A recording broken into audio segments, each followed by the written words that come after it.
May isang import ang nalulong ngayon sa mga night parties sa klase-klase mga pakulo sa labas at hindi na nakakapagpahinga ng maaga kaya late na rin sa mga practices. Ang import na to ay si Apsyo. Ayon sa mga sources ng Snow Badwa, magdamagan daw ang pag-iinom at pagkakalulong sa mga bisyo kaya minsan di na matino sa usapan. Pinagsabihan na raw to ng Blackwater Management pero matigas talagang ulo at siya na nga ang latest na mapapauwi sa PBA dahil sa mga bagay na to. Ayon pa sa mga reports na kaya pala mas tumataba si Apsyo dahil wala umanong disiplina sa pagkain at pag-inom ng kung ano-ano. Kapag kasi atleta ka, puhunan mo rin yung katawan mo kaya kailangan alagaan. Sa nangyari kay Apsyo, tila inabuso pa nga niya yung sahod na binibigay sa kanya ng Blackwater upang ibili lang ng mga bisyo niya. Minsan na nga sumagi sa isip ng management at nababahala sila baka kung ano-ano nang tinitake nitong si Apsyo. Baka maban pa siya sa liga. Sa ngayon, ito lang naman ang report sa kanya na umiinom siya at naglalasing nang magdamagan talaga na nagpapakasaya habang napapabayaan na niya ang kanyang katawan at tamad nga raw itong mag-ensayo sa mga team practices. Gusto sana ng management na mag-jeta naman ng konti para makasabay sa takbuhan para maging kondisyon kahit papano. Hindi pa mag-ayos itong si Apsyo, baka siya ng pinaka-latest na import na may eject sa PBA. Pero naisip din ng Blackwater na mapapagastos lang sila kapag kumuha pa sila ng isa. Tapos di rin naman magbabago ang standings. Kaya titingnan lang daw muna kung magbabago ba ang import na to saka magdedesisyon na papalitan.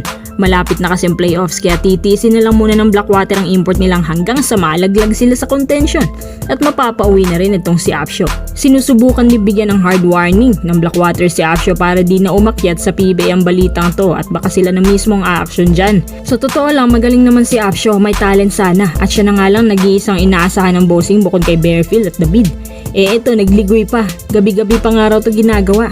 Dagdag pa sa akin sa bago nilang coach na si Pat Aquino. Sabi niya winner daw ang mindset. So sana maging winner din daw ang mindset ng mga bata niya at work harder. Pero yun nga lang, sa ngayon medyo huli ng lahat. Kasi papalapit ng papalapit ang quarterfinals, ganun pa rin ang resulta. Kung ako sa Blackwater, wag na nilang palitan. Total ganun pa rin naman. Maghintay na lang sila na mahulog sa contention. At sa kanila i-workout ang mga bagay-bagay kung tapos na sila. Next time, wag naman yung import na mataba kasi hindi talaga yung makakasabay sa takbuhan.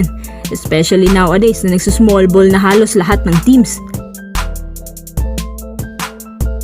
Coach Charles Yu, inaatake umano ng old management ng Phoenix dahil sa mga recruitment na ginagawa nito at pagdaragdag ng mga unwanted players. Actually, unwanted lang naman to para sa old management pero para sa bago, ito yung lineup na maganda. Ayon ng old management ang style ng new management sa kung paano sila humawak ng players at ayaw din nila yung mga kinukuhan player ni Charles Yu. Bale itong boss ng mga bagong staff, kaya nagkaroon ng new management kasi kumuha sila ng hindi magkasundo dun sa matagal na dyan. Dagdag ng old management, masyado daw risky ang ginagawa ni Charles Yu kung sino lang yung pamilyar sa kanya ang mga kinukuha. Sa totoo lang, naging maayos naman talaga ang takbo ng Phoenix ngayon regardless sa kung ano ang resulta ng kanilang campaign after nitong conference. Hindi naman agad nagiging maganda ang resulta gaya ng Ross. Ilang taon din nilang trinabaho yan bago naging ganito kasolid ang kanilang roster. Ang Phoenix, magiging suntok sa buwan pa bago maging isang ganap na Phoenix ang kanilang composition na hinahanap ni Charles Yu. Makikita mo sa Phoenix ngayon na eager silang maging isang contender. Gusto nga nating lahat na mangyari yan. Pero may mga pumipigil nga lang sa bagay na to. Ang pinakamasakit, mismong itong taga Phoenix pa ang gumagawa kaya hindi nakakagulat kung magre-resign din si Charles Yu sa kanila. Masyado maraming politika at toxicity sa loob imbes na maganda sana ang intensyon. Pero same feather lang ang kalaban mo kaya wala din. Balita ko may isa pang araw sa kanila nagiging bata na ng SMC. Kung sino man ang tinutukoy, abay sana baguhin ng Phoenix ang kanilang mindset at dapat tanggalin na lang ang old management, yung pumipigil sa magandang hangarin ng new management.